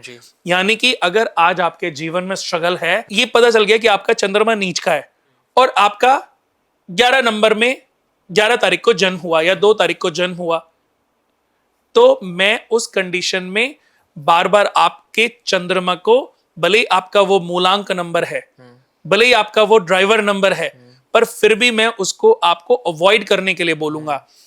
हमारी जन्म कुंडली में दोस्तों ड्राइवर, कंडक्टर और कुआं, जो कुआं नंबर है, इससे भी ऊपर एक नंबर है, वो मैं आज आपको बता देता हूं। लेकिन उसके लिए ऐसा नहीं है कि कोई एक पैरामीटर नहीं बना। अच्छा। वो नंबर होता है जो आपकी कुंडली में सबसे पावरफुल, सबसे योग कारक ग्रह है, वो होता है आपका फादर नंबर। फादर नंबर कैसे निकलता है जी। अब हमें आपकी जन्म कुंडली में जब हम चार्ट बनाते हैं तो ये समझना है कि इस कुंडली में कौन से ग्रह की पोजीशन सबसे अच्छी है, कौन से ग्रह की पोजीशन सबसे ज्यादा कारक है। आपका लग्नेश, आपका पंचमेश, आपका नवमेश अगर छठे, आठवें, 12वें भाव में बैठा है तो ये योग कारक स्थिति नहीं रही। अच्छा। आपका लग्नेश, पंचमेश और नवमेश चंद्रमा है, सूर्य हैं और ये केतु के साथ, राहु के साथ बैठ गए तो ये भी योग कारक स्थिति नहीं है। आपका जो नवमेश है वो 10th घर में चला जाए, आपका जो दशमेश है वो 11th हाउस में चला जाए, आपका जो दशमेश है वो पंचम भाव में चला जाए या सेकंड हाउस में चला जाए, लग्नेश का पंचम से, पंचम का नवम से, नवम का दसम से, दसम का एकादश से, एकादश का चतुर्थेश से और चतुर्थेश का द्वितीयेश से अगर आपस में संबंध है तो ये निकलता है आपका फादर नंबर। यानी कि जो नंबर आपको एक फादर की तरीके से प्रोटेक्ट करता है। एक पिता अपने 10 बच्चों को, 20 बच्चों को, 50 बच्चों को भी पाल पोस के बड़ा कर देता है अगर उसने पैदा किए।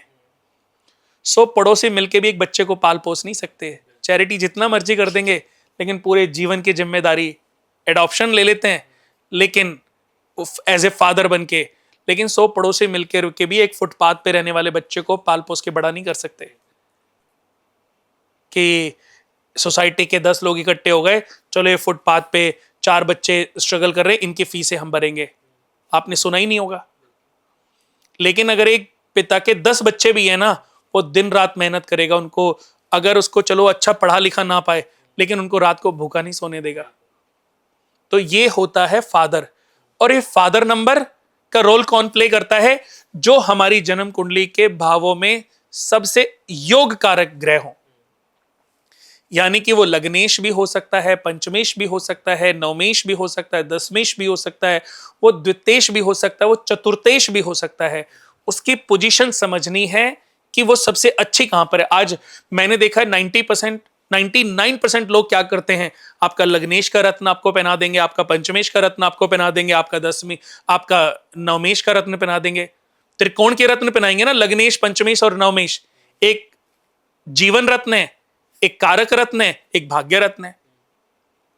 लेकिन अगर ये तीनों ग्रहों के मालिक पीड़ित हैं, फिर ये रत्न मैंने आज तक रिकमेंड नहीं किया किसी को, आज तक पहनाया नहीं किसी को। मैं कई बार लोग मुझसे पूछते हैं कि इस दुनिया में सबसे अच्छा स्टोन रिकमेंडेशन कौन देता है, तो मैं कहता हूं इस धरती पे मुझसे बढ़िया स्टोन रिकमेंडेशन कोई दे नहीं सकता। इस धरती पर चैलेंज है, मैंने अगर कोई स्टोन रिकमेंड किया है ना, तो ऐसा हो नहीं सकता कि मैंने नीलम किसी को रिकमेंड किया है कि उसने मुझे आके बोला मुझे नीलम सूट नहीं किया, फल देता है या मैंने पुखराज पहनाया है। मेरी जो रिकमेंडेशन है वो ऐसे नहीं है ना कि अगर आपका बृहस्पति कारक है तो पुखराज पहन लो, बुध कारक है तो पन्ना पहन लो, शनि कारक है, उनकी डिग्रियां क्या हैं, उनके ऊपर किस ग्रह की दृष्टि है, उसकी दृष्टि किस किस भाव पर है, उसका कॉम्बिनेशन, उसका कलर कॉम्बिनेशन क्या होना चाहिए, उसकी हार्डनेस क्या होनी चाहिए। जब एक कंपाउंडर के पास जाते हो ना, कंपाउंडर से पूछते हो, मेडिकल स्टोर से पूछते हो कि भैया मेरे को जरा दवाई चाहिए अपनी फैमिली के लिए, तो वो आपको दवाई दे देता है कि ये लो, कि पेट दर्द है कि ये दे देना ठीक हो जाएगा। उसने ये भी नहीं पूछा कि पेट दर्द होने वाला 2 साल का बच्चा है कि 70 साल का बूढ़ा व्यक्ति है। लेकिन जब एक डॉक्टर के पास जाते हो ना, तो डॉक्टर कहता है आप पेशेंट को लेकर के आओ, वो पेशेंट की एज देखते हैं, एज पूछते हैं। आप किसी डॉक्टर के पास गए होंगे तो पूछते हैं ना कि आपकी एज कितनी है, बिल्कुल पूछते हैं ना। एज पूछने के बाद फिर वो आपको कि आपको बीपी तो नहीं है, आपकी सारी चीजें समझते हैं। बिल्कुल वो समझते इसलिए है कि मैं जो मेडिसिन लिखूंगा वो आपको रिएक्शन ना दे जाए, उसका नेगेटिव इंपैक्ट आपके ऊपर ना पड़ जाए।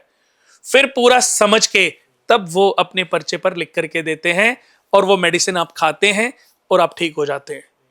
अब कितने लोग हैं जो मेडिकल स्टोर से दवाइयां खरीदते रहते हैं, लेकिन बेचारे 3 महीने तक उनकी तबीयत ही ठीक नहीं होती।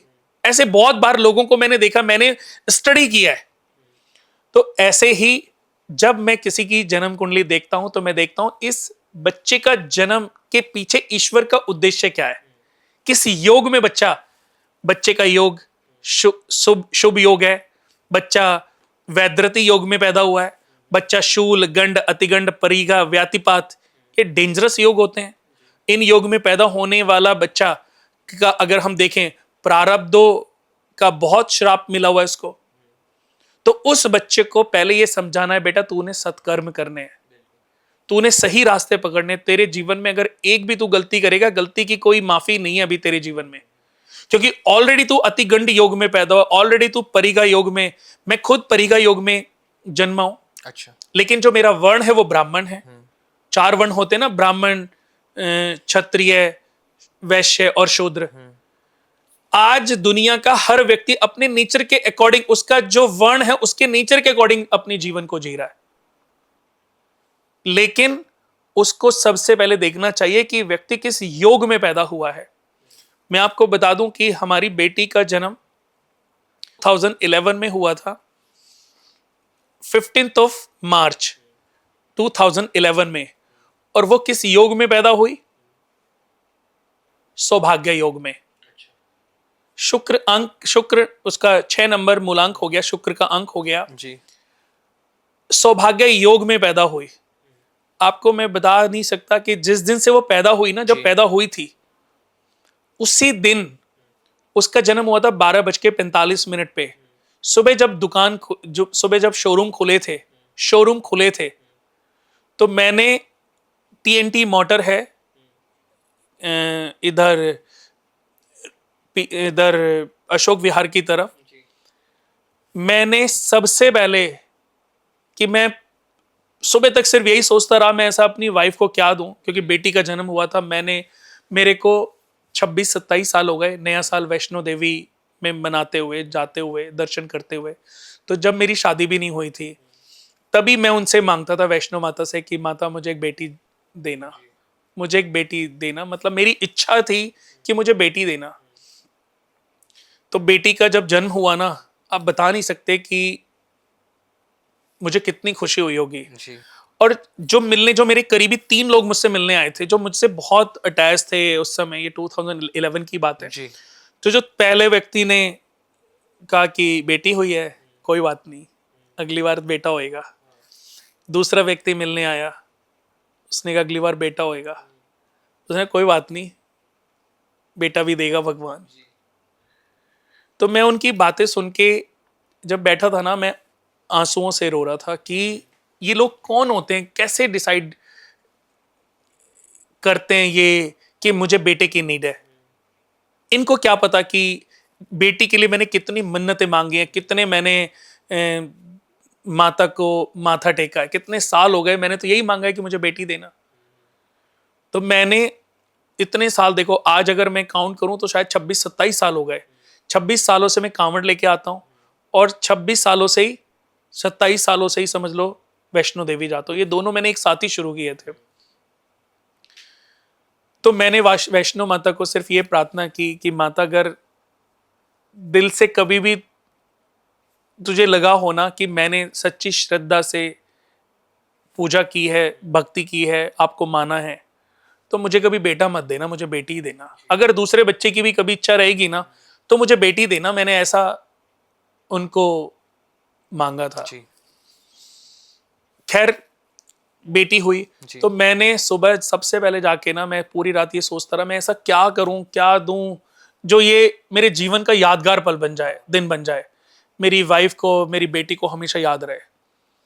तो मैं TNT मोटर पे गया और मैंने मर्सिडीज बुक की। अच्छा। और उनको, एक मेरे दोस्त हैं राजेश गुप्ता जी, उनका अपना होटल्स हैं, पान मसाला भी आता है उनका, काफ़ी अच्छे, उनके साथ मेरी दोस्ती बड़ी अच्छी थी।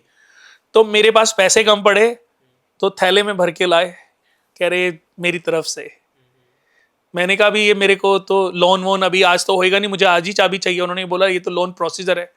तो ये सोचो कि उन्होंने अपनी तरफ से वो पेमेंट कराई और वो चाबी ले जाके मैंने अपनी वाइफ के हाथों में दी और उसकी आंखों में आंसू थे, वो इतनी इमोशनल हो गई थी। जी। तो मैंने उस पल को यादगार बनाने के लिए किया कि ताकि ये रहे कि मैंने ऐसा नया क्या किया हाँ। जो हमें याद रहे। तो इतना, हमारी बेटी का नाम है कामाख्या, शक्ति पीठों पे नाम है, और वो सौभाग्य योग में पैदा हुई। और जिस दिन से वो पैदा हुई है ना, सोचो लोग सालों में कमाते होंगे, वो हमने महीनों में कमाए हैं। भगवान ने हमें जो ग्रोथ दी है, जो तरक्की दी है, उसको काउंट नहीं कर सकते। अपने लिए भी, अपने परिवार के लोगों के लिए भी, अपने जितने भी लोग मुझसे जुड़े हैं सभी के लिए। तो ये फल होता है योग का। तो बहुत लोग दोस्तों ऐसी ऐसी चीजों में खोए हुए हैं, ऐसी चीजों में पजल हो गए हैं। हर आदमी ना बिजनेस कर रहा है, शायद मैं भी बिजनेस कर रहा हूं, इंस्टाग्राम पे, फेसबुक पे, यूट्यूब पे मैं भी अपनी पॉडकास्ट डालता हूं, मैं भी चीजें, ये बिजनेस कर रहा हूं। बट उस बिजनेस में भी कहीं ना कहीं आप लोगों के लिए सही ज्ञान देने की कोशिश करता हूं। तो मैं ये भी चाहता हूं कि आपको ऐसी चीजों से बचना चाहिए जो आपको भ्रम में डाल दें। हर चीज का महत्व है, हर चीज का महत्व, शरीर में हर एक अंग का महत्व है, लेकिन आत्मा के बिना ये सारे शरीर के अंग जो हैं वो जीरो हैं। तो ज्योतिष जो है वो आत्मा है। अंक ज्योतिष, वास्तु हो गया, सामुद्रिक शास्त्र हो गया, ये सब चीजें शरीर के अंग है, वैल्यू तो है, बट आत्मा के बिना सब जीरो है। जैसे कि सूर्य ग्रह अगर निकलना बंद कर देना, सारे ग्रह निर्जीव हो जाएंगे। तो सूर्य यानी कि 1 नंबर इसलिए प्रभावशाली, वो इसलिए राजा हैं कि सूर्य से ही, सूर्य की रोशनी से, सूर्य की एनर्जी से, सूर्य की पावर से ही सारे ग्रह पावरफुल होते हैं, यानी कि सूर्य से ही एनर्जी लेकर के सब ग्रह प्रभावशाली होते हैं और अपना प्रभाव इस ब्रह्मांड में, इस अर्थ पे रहने वाले जीव जंतु, मनुष्य, पेड़, पशु, सबके ऊपर अपना प्रभाव डालते हैं। जैसे अगर मैं बात करूं, सूरज निकलना बंद कर दे, जी, एक नंबर अगर उगना ही बंद कर दे, बिल्कुल तो सारे नंबर क्या करेंगे? कुछ नहीं कर सकते। सब जीरो हैं। कलयुग की वजह से और कर्म सिद्धांत की वजह से, मैंने सिर्फ, लोग बोलते हैं ये कलयुग है, मैं बोलता हूं ये कर्म युग है। एक नंबर तो राजा हैं, वो राजा ही रहेंगे। 4 नंबर कलयुग में पली हैं, इसलिए वो दुनिया में इतिहास रचेंगे। और 8 नंबर कर्म योगी हैं, मेहनती हैं, वो अपने कर्म से रुकने वाले नहीं हैं। शनि का नंबर है, शनि उनको सही रास्ते पर अपने आप रास्ता दिखा दिखा करके अपने आप उनकी डेस्टिनी डिसाइड कर देते हैं। कुणाल जी, जैसे हम देख रहे हैं 2025 का आधा साल खत्म हो चुका है, लगभग हम आधे साल में और बचे हैं, उसके बाद 2026 शुरू होगा। 2025 के जो बाकी अब जो महीने बचे हैं, अच्छा अगर ये हम- बताओ, चलो ये नंबर कैसे गए? हमने देखा शुरुआत के जो 6 महीने गए बहुत ज्यादा उथल पुथल हमने देखी, क्योंकि मंगल का साल था। अगर आप हम नहीं न्यूमरोलॉजी की थोड़ी बात देर करते के लिए हैं, नंबरों को, आप नंबर की बात आप मत करो तो मैं करूंगा। ये साल कैसा गया, बस आप ये बताओ। ये शुरू के साल 6 महीने बहुत आप, उतार चढ़ाव वाला रहा, मतलब स्टेबिलिटी क्या बिल्कुल नहीं आपने देखी। कई सालों में ऐसा साल देखा है? नहीं। याद है आपको? मैंने आपके बहुत- जीवन में नहीं। सुना होगा कि 71 में विश्व युद्ध हुआ, इसमें हुआ, उसमें हुआ, क्या? पर हम अपने नहीं थे। होश में, जब से हमने हाँ। होश देखा, हमने लेकिन शायद ऐसा नहीं देखा। अगर हम आपने कोविड की बात सबसे- करें तो उसके बाद ऐसा हमने देखा। सबसे ज्यादा प्रॉब्लम जो है वो अभी देखिए, वो जी। एक महामारी थी, वो तो काल के गाल में सब समाये जी। हुए थे। तो मैं आपको ये बता देता हूं कि 2025 इसमें 2 का भी नंबर है, 05 भी नंबर है, और इसमें 25, 2 और 5, और दोनों को टोटल करें तो 7, पूरे को टोटल करें तो 9। 9 टोटल कर रहे हैं, इसलिए आप इसको मंगल का साल बोल रहे हो। बट इसमें कई सारे नंबर आ गए। अब देखो ये इन नंबरों की आपस में कैलकुलेशन कितनी बिगड़ी हुई है कि कितने सारे लोगों को, जीवों को, जंतुओं को, मनुष्य को, पशुओं को किसी भी रूप में भुगतनी पड़ रही है। आज सुनामी आ जाए तो कितने लोग तबाह होंगे। कितनी सारी चीजें ऐसी हो रही हैं जो लोगों ने सोची नहीं थी, लोगों ने सोचा नहीं था। उससे भी ज्यादा दुर्घटनाएं लोगों ने सोचा नहीं था। प्लेन दुर्घटना वो हो गई, नहीं सोचा था कि भारत और पाकिस्तान आपस में एकदम से युद्ध हो जाएगा, अचानक से शुरू हो गया। अभी हो सकता है कि 2 महीने बाद फिर शुरू हो जाए, अभी सोचा तो नहीं है ना। तो ये जो साल के उतार चढ़ाव हैं, इसमें तो बहुत सारे नंबर हैं, लेकिन फिर भी आ रहे हैं। तो ऐसा नहीं है कि इन नंबर से मनुष्य की तकदीर बनती है या बिगड़ती है, बट ये रोल प्ले करते हैं। जैसे आपका मूलांक नंबर, आपका भाग्यांक नंबर की सपोर्ट आपको मिलती है कि आपके स्पीड को ये बढ़ाने का काम करते हैं। जैसे गाड़ी में, गाड़ी तो है, अगर गाड़ी में पेट्रोल डल जाए, अच्छा पेट्रोल डल जाए, उसमें मोबिल ऑयल अच्छा हो, तो आपके स्पीड बढ़ाने का ये काम करती हैं। आप दौड़ने वाले हो, अच्छे दौड़ते हो, आपको शूज अच्छे मिल जाएं तो आपकी दौड़ को ये अच्छा कर सकते हैं, जिता सकते हैं। अगर जूते नहीं भी होंगे या आपको दौड़ना ही नहीं आता, आप दौड़ते ही नहीं हो, और आपको दुनिया के जितने अच्छे कंफर्टेबल शूज दे दिए जाएं, तो क्या आप रेस जीत जाएंगे? बिल्कुल। जितना मर्जी आपका पाक कुआं नंबर हो, या आपका डेस्टिनी नंबर हो, या आपका जो ड्राइवर नंबर हो, कोई भी नंबर हो, मूलांक नंबर हो, कोई भी नंबर हो, आपको जिता नहीं सकता।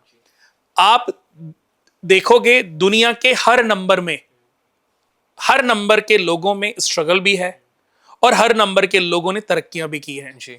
एक ही परिवार अंबानी जी के घर में 10 लोग रहते हैं, सबके नंबर अलग अलग हैं, सबके नंबर अलग अलग हैं। जब किसी न्यूमरोलॉजिस्ट को यह साबित करना है ना कि ये नंबर ही सबसे बेस्ट है, ये नंबर ही सबसे बेस्ट है, तो वो उनकी कैलकुलेशन को अपने तरीके से वैसे ही बिठा के समझा देता है जैसे वो समझाना चाहता है, क्योंकि उसको ये बताना है कि 5 नंबर ही है जो तुम्हारी किस्मत को बदलेगा, 5 नंबर ही है जो तुम्हारी किस्मत को चेंज करेगा। तो मुझे लगता है बाकी सारे जो नंबर वाले लोग हैं उनको क्या करना चाहिए, उनको तो ये समझ ही लेना चाहिए कि उनकी किस्मत तो बदल ही नहीं सकती। तो इसमें मैं फिर से यही कहूंगा कि मन को व्यथित करने की आवश्यकता बिल्कुल नहीं है। अगर आपका कर्म ट्रैक अच्छा है, आपकी सोच अच्छी है, आप अच्छी सोच रखते हैं, आप अपने परिवार का ध्यान रखते हैं, केयर करते हैं, तो ईश्वर आपको आपके घर बैठे आपका डेस्टिनी नंबर, आपका भाग्य नंबर, आपका लकी नंबर और आपका एंजल नंबर जी आपके पास अपने आप पहुंचा देगा। जी बिल्कुल। करोड़ों लोग हैं जो मोबाइल खरीदते हैं, आज तो वो इस कैलकुलेशन में लग गए, लेकिन आज से 5 साल पहले ये कैलकुलेशन कहां थी? ये जब ईश्वर कुछ टाइम पहले ही ट्रेन में न्यूमरोलॉजी कराना जब ईश्वर चाहता है, जैसे चाहता है वो वैसे करा देता है। कुछ दिनों में ये भी भूत खत्म हो जाएगा, जी। क्योंकि जब लोग ये सब कर चुके होंगे, हाँ अब ऐसा थोड़ी ना दुनिया के सारे लोग अपने नामों में चेंजेस कर लें। तो ये नाम आप कर्म करो नहीं और नाम में चेंज ले आओ, तो क्या आप राजा बन जाओगे? तभी तो मैंने आपको बोला कि सबसे पहले अगर ऐसा है, आप भी अपने नाम में चेंजेस करके देख लीजिए कि कितने सारे लोग आपके अंडर में काम करें, कितनी सारी कंपनी आपकी हो।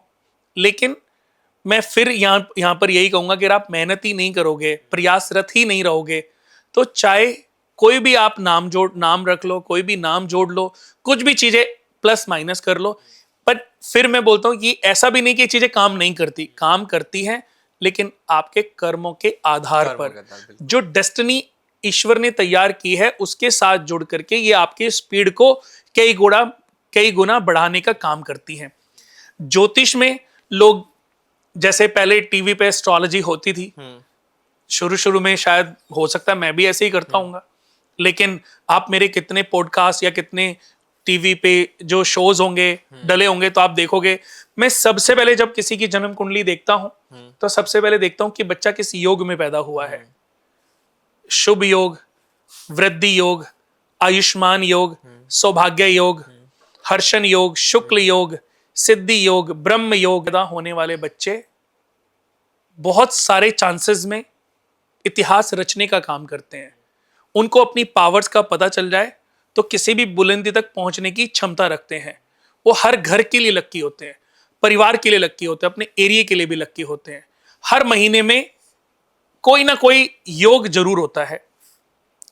योग के बाद काम करता है नक्षत्र, किस नक्षत्र में बच्चे का जन्म हुआ है जी। नक्षत्र के बाद काम करता है कि बच्चा किस लगन में पैदा हुआ है, लगन के बाद उसकी राशि क्या है, और फिर ग्रहों की स्थितियां क्या है। तो ग्रहों की स्थितियां 5th नंबर, 5 चीजों में सबसे पहले योग, फिर नक्षत्र, फिर लगन, फिर राशि और फिर उसकी ग्रह स्थितियां। यानी कि राशि मैंने इसलिए बोली कि चंद्रमा आपका नीच राशि में बैठा है, राहु के साथ पीड़ित है। अगर आप पागल हो गए, सोचने समझने की जो शक्ति थी मस्तिष्क से वो फ्लैश आउट हो गई, आपको कुछ भी करने का मन कर रहा है, आप इस जगह आग लगा दोगे। अब ये ग्रहों की स्थितियां क्या हो रही हैं, वो तो कुछ रिएक्ट ही नहीं कर पा रही ना जी, क्योंकि चंद्रमा हमारे जीवन में एक बहुत बड़ा रोल प्ले करता है। और हमारी बॉडी के अंदर जो 70% है वो वाटर है। हमारे मन में, हमारा जो मन है ये चंद्रमा है। मन पीड़ित है, मन दुखी है, मन व्यथित है, मन उदास है, मन नहीं लग रहा है, मन आ रहा है चलो घूमने चलते हैं, मन में आया कि कुछ खाते हैं, मन में आया कि अब शादी नहीं करनी, मन में आ गया कि इससे दोस्ती नहीं करनी, मन में आ गया कि मम्मी पापा की बात ही नहीं सुननी। तो मन कितना महत्वपूर्ण हो गया। मन कौन है? चंद्रमा। चंद्रमा, पानी के बिना हम जीवित नहीं रह सकते, पानी अगर हमें ना मिले हम जीवित नहीं रह सकते। सूर्य हमारी आत्मा, चंद्र हमारा मन। तो चंद्रमा और सूर्य का रोल हमारे जीवन में बाकी सभी ग्रहों से सबसे ज्यादा है जी। तो सूर्य यानी कि आत्मा, इसलिए हमारा सबसे पावरफुल नंबर है, जिसको हम सबसे ज्यादा महत्व देते हैं। और जितने भी आप 10% दुनिया के सुपर रिच लोगों की भी कुंडलियां देखोगे ना, उनके जीवन में एक नंबर का रोल होगा। अच्छा, वो उनका मूलांक होगा, उनका भाग्यांक होगा, जरूर कुछ ना कुछ होगा, या उनकी जन्म कुंडली में सूर्य की पोजीशन टॉप होगी। कुणाल जी, लास्ट में एक चीज और अभी अब आपसे जानने बाकी रह गई है। 1 से लेकर 9 नंबर की जब हमने बात करी है, अगर उन्हें अपनी लाइफ के अंदर कुछ बदलाव लेकर आने, तो क्या न्यूमरोलॉजी से ही जुड़ना बेहतर है, या ज्योतिष एकमात्र ऐसा रास्ता होता है जो सही हमें मार्ग दिखाता है लाइफ में? आप उन लोगों के लिए क्या कहेंगे जो न्यूमरोलॉजी पे बहुत ज़्यादा डिपेंड हो चुके हैं? देखो, मैं यही कहूंगा कि बहुत ज्यादा किसी भी चीज पे डिपेंड तो ज्योतिष पर भी नहीं होना चाहिए।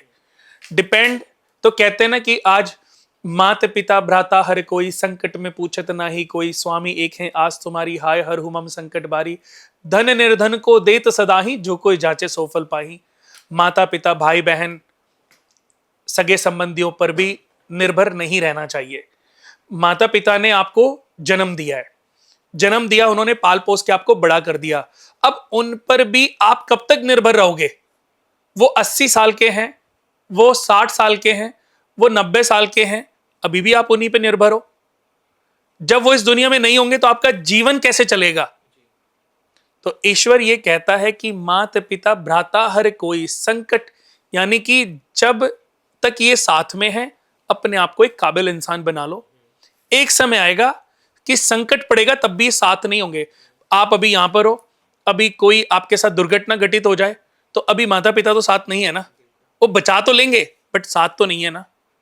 हर माता पिता अगर अपनी बेटी के अपने बेटियों के साथ हों तो उनकी बेटी को कोई टच कर सकता है, पर क्या यह संभव है कि हर माता पिता अपनी बेटियों के साथ हर समय रहें? तो इसीलिए मैं कहता हूं कि निर्भर कभी किसी चीज पर नहीं रहना चाहिए, ना ज्योतिष पर, न अंक ज्योतिष पर, न वास्तु पर, न सामुद्रिक शास्त्र पर। इन पर निर्भर होने की आवश्यकता, निर्भर होना है तो अपनी काबिलियत पर निर्भर हो, अपनी मेहनत पर निर्भर हो, अपनी अपनी कॉन्फिडेंस, अपने विश्वास पर आपको निर्भर होना है। अगर आपके अंदर कॉन्फिडेंस है, आपके अंदर विश्वास है, आपकी अंदर कुछ कर गुजरने की क्षमता है, तो सिर्फ उस पर विश्वास करो, आगे बढ़ो, एक दिन बुलंदियां आपको देखने को मिल जाएंगी। मैं आपको एक और बात बताता हूं कि इस दुनिया के जो 10 सबसे सुपर रिच लोग हैं, 10% काउंट करते हैं, उसमें से 90% लोग ऐसे होंगे जो शायद एस्ट्रोलॉजी, वास्तु, न्यूमरोलॉजी को पूछते भी नहीं होंगे।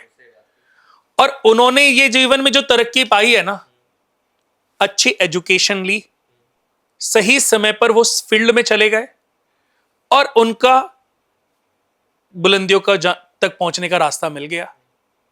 आज आपको मैं बता दूं कि एक एस्ट्रो जन्म कुंडली का एक सॉफ्टवेयर है, वो एस्ट्रोलॉजर नहीं है, एस्ट्रोलॉजर नहीं है। जैसे आज कितनी सारी एप्स हैं जिसपे हजारों पंडित, अब तो एआई भी आ गया, धीरे धीरे ये पंडित सब को आउट कर देगा, वो सॉफ्टवेयर पे धीरे धीरे वो एआई के माध्यम से बिजनेस जनरेट करेगा। कि एक दुनिया के सबसे महाज्ञानी पंडित ने, आज के समय की मैं बात कर रहा हूं, सबसे महाज्ञानी पंडित ने, एस्ट्रोलॉजर ने, या जितनी भी ये लोग बातें करते हैं कि ये हो जाएगा, वो हो जाएगा, फलाना ढिमकाना, अभी 100 करोड़ रुपए नहीं कमाए होंगे। और जिसने वो सॉफ्टवेयर डेवलप किया ना, उसने ज्योतिष के माध्यम से, ज्योतिष के नाम पर पंडित बिठा करके आप लोगों की वजह से, हम लोगों की वजह से 3,500, 4,000, 5,000 करोड़ की कंपनी खड़ी कर दी।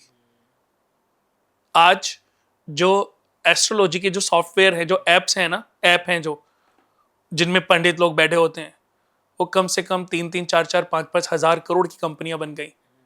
अब बहुत सारे एस्ट्रोलॉजर अपने अपने सॉफ्टवेयर, अपनी अपनी ऐप लेके आने की कोशिश, लेकिन वो तब जब इतनी नॉलेज थी वो पहले क्यों नहीं लेकर के आए? अभी कुछ दिन में हर ये भी चीज खत्म हो जाएगी, फिर इनके खर्चे इतने होंगे। आजकल किसी ने मुझे सलाह दी कि आप ऐसा कर लो, ऐसा कर लो, ऐसा कर लो, ऐसा करने से ये होगा, आप भी एक दिन। मैंने कहा फिर एक उदाहरण सुनाता हूं, हमारे दर्शकों को बहुत मजा आएगा जी। एक अंग्रेज था, वो बहुत बड़ा आदमी था, बहुत बड़ा बिजनेसमैन था। उसके मन में हुआ कि मुझे गंगा में स्नान करना है, मुझे गंगा में स्नान करना है। तो वो अपना भारत आया और भारत के सबसे 5 स्टार होटल में वो रुका। तो जब वो अमेरिका से हिंदुस्तान की तरफ आ रहा था तो उसने बोला, उसके एक इंडियन फ्रेंड ने, भारतीय दोस्त ने उसको बोला कि एक बार की बात है कि एक अमेरिका का एक व्यक्ति, बहुत बड़ा बिजनेसमैन, अपने एक बिजनेस ट्रिप के लिए भारत उसको आना था। तो भारत आया, तो जब वो आ रहा था तब उसके एक इंडियन फ्रेंड ने बोला कि जब आपका काम निमट जाए, जब फ्री हो जाओ, तो एक बार अगर भारत जा रहे हो ना, तो आप गंगा जी में जरूर स्नान करके आना। तो उसने कहा क्या होगा गंगा जी में स्नान करके? कि बड़ी शुद्धि मिलेगी, आत्मसंतुष्टि मिलेगी, और वो हॉली वाटर है, पावरफुल वाटर है, पूजनीय है हमारे धर्म में वो। तो उसने कहा ठीक है, वो बड़ा अच्छा दोस्त था उसका, तो उसने कहा ठीक है। अब उसने अपना दिल्ली आया, दिल्ली में अपने सारे काम निपटाए, सारे बिजनेस मीटिंग की, तो उसको याद आया कि यार मेरे एक दोस्त ने बोला था कि चलो, तो उसने होटल की गाड़ी बुक की, बढ़िया रोल्स रॉय गाड़ी में वो हरिद्वार चला गया, गंगा जी में स्नान किए, वापस आ रहा था। तो अब जैसे वो पीछे बैठा हुआ था, ऐसे बाहर उसका उसका देख रहा था नजारा आते हुए। तो एक जगह उसने देखा बहुत सुंदर सुंदर मूर्तियां थी, भगवानों की भी थी, स्टैचू बहुत सुंदर सुंदर बने हुए थे। तो उसने अपने ड्राइवर को बोला कि गाड़ी रोको और पीछे लो, जहां पर वो स्टैचू बने हुए हैं, मूर्तियां बनी हुई हैं। उसने वो ले ली। तो वहां पर जाकर के उसने देखा कि आसपास में कोई दिख नहीं रहा है, ये मूर्तियां बनाई किसने है। ढूंढने लगा, देखा तो थोड़ी दूर, थोड़े पास में एक पेड़ के नीचे एक आदमी ऐसे सर के नीचे हाथ रख के, एक वो होती है ना कपड़े की, हाँ, पगड़ी टाइप उसकी, मुंडासा टाइप, मुंडासा बोलते हैं गांव में, वो सर के नीचे रख के और ऐसे हाथ रख के अपना लेटा हुआ था। तो उसने बोला कि हेलो मिस्टर, ये स्टैचू तुम्हारे हैं?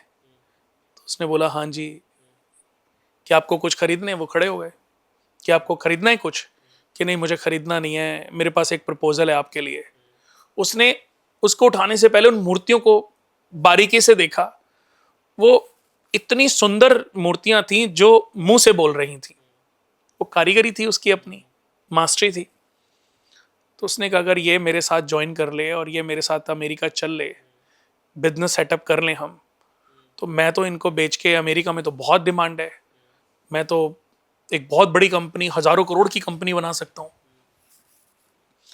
तो ऐसा उसके मन में विचार आया, तो उसने उसको ढूंढा। नहीं तो कोई नहीं था, आमतौर पर तो क्या होता है, अगर नहीं दिख रहा कोई तो हम गाड़ी में बैठ के चल देते हैं। तो उसको उठाया, तो उसने बोला कि ये सब तुमने बनाई है? कि हाँ मैंने बनाई है। तो कि तुम्हारे लिए मेरे पास एक बिजनेस प्रपोजल है। कि क्या बिजनेस प्रपोजल है? कि तुम मेरे साथ अमेरिका चलो और हम साथ में मिलके एक कंपनी बनाएंगे, और उस कंपनी से इन मूर्तियों को बना के सेल करेंगे। तो उसने बोला तो मेरे साथ अमेरिका चलो। कि फिर क्या होगा अमेरिका चलूंगा तो? कि फिर हम एक कंपनी खोलेंगे। फिर क्या होगा?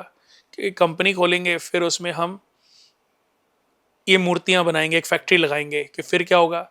फिर उस फैक्ट्री में मूर्तियां बनाएंगे, शोरूम्स पे रखेंगे, जगह जगह हम लोगों को देंगे। कि फिर क्या होगा? फिर ये हमारी जो मूर्तियां हैं ऑनलाइन और स्टोर्स पर, शॉप्स पे, सब जगह बिकेंगी, एयरपोर्ट्स पे, हर दुनिया के हर एयरपोर्ट्स पे बिकेगी। कि फिर क्या होगा? कि फिर हम बहुत सारा पैसा कमाएंगे। फिर क्या होगा? हाँ। कि बहुत सारा पैसा कमाएंगे, आधा तुम्हारा होगा, आधा मेरा होगा। फिर क्या होगा? फिर तुम आराम से सोना, इंजॉय करना। वो कहता है मैं अभी क्या कर रहा था, मैं अभी क्या कर रहा था, हाँ। अभी भी मैं आराम से ही सोया हुआ था। इतने सारे चक्रों के बाद भी अगर मुझे आराम से ही सोना है, तो मैं तो बेटर था ना। तो ऐसे ही मैं कहना चाहता हूं कि कई बार हमें लगता है कि हमें ये करना चाहिए, हमें ये करना चाहिए, हमें वो करना चाहिए, हमें बहुत कुछ करने के बाद भी अगर तरक्की नहीं मिली तो फिर क्या होगा? आपने न्यूमरोलॉजी भी कर ली, आपने पॉमिस्ट्री भी कर ली, आपने हैंड रीड भी कर ली, आपने ज्योतिष भी कर ली, सब कुछ कर ली, फिर भी स्ट्रगल अगर खत्म नहीं हो रहा, फिर क्या होगा? फिर जिम्मेदार कौन है? आपने तो पैसे भी बहुत खर्च कर दिए, घर भी वास्तु के अकॉर्डिंग तुड़वा दिया, अब घर भी नहीं बन पा रहा, फिर क्या होगा? प्रॉब्लम में तो आप ही रहोगे ना।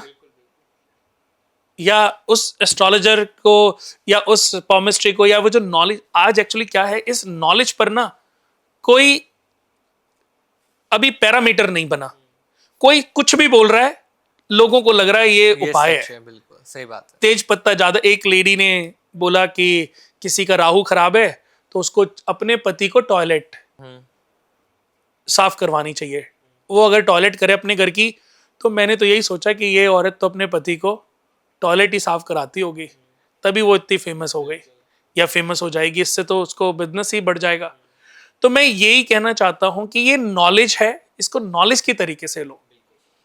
ऐसा नहीं है कि कोई एस्ट्रोलॉजर के जीवन में दुख नहीं है, कोई पॉमिस्ट्री करता है, कोई अंक ज्योतिष करता है, उनके जीवन में स्ट्रगल नहीं है। मैंने देखा एक पॉमिस्ट अंक ज्योतिष वाला बिल्कुल बेचारा गंजा है, उसके बाल ही नहीं है, बाल ही उड़ गए सारे उसके। तो ऐसा कोई अंक कैलकुलेशन लगाई उसके बाल आ जाए, उसकी तौंद कम हो जाए, अपना फैटी लीवर को ठीक कर ले, अपने बुढ़ापे को कंट्रोल कर ले।